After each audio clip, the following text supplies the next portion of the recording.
دی بعضو هلکانو د یخته غټ پریښي نو بیا د ښځو په شان پټې پکې ښودلي دا خو ځانه ښځه جوړه کړې ده ښځو په شان ته پټې پکې ښودلي دې ته چې ویې دا څه چلې دا نوی پیشن دی دا نوی لباس نوی پیشن دی زما ورونو دا یو خبره یاد لرئ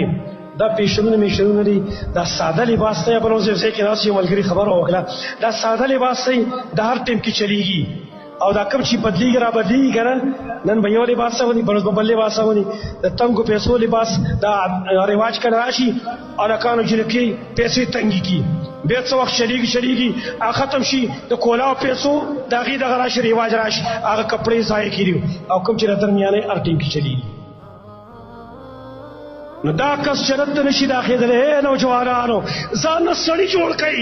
ځان نه هلکان جوړ کړئ ځان نه ښځې مه جوړوئ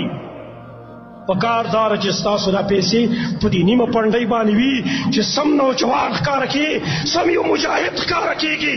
یو سړی ښکاره کېږي چې تم په خپو کې پیسې راکاږې او ښځې په خپو کې راکاږي ستا د فرق نشته دی خو اوس خبره الټه شوه اوس ښځې چې کومې پیسې راپورته کوي ای خو دې لپاره راپورته کوي چې خپل دا پوستکې خلکو ته ښایي چې ګوره زم یا ښایسته یم یا بدرنګ یم دې لپاره او هلکان چې کوم دي چې هغې د ښځو لباس اختیار کړی دی ای پیسې په خپو کې راکاږي پکار ده چې ستا دا پیسې در نیمې پنډۍ پورې وي زما نبي ویلي دي مسند احمد کې روایت دی عزرة المؤمن الی انصاف الساقین د مؤمن د هغه لنګ او د هغه دا پیسه دا به تر نیمې پنډۍ پورې وي رجل پکې ښکاره کېږي سړی ښکاره کېږي ځان د ښځو سره به مشابه کوئ ولې دا درې اسباب چې کوم دي دا په دې حدیث کې ذکر شو باقي اسباب ان شاء الله تعالی آینده جمعه کې ذکر کوو اقول قولي هذا واستغفر الله لي ولكم ولسائر المسلمين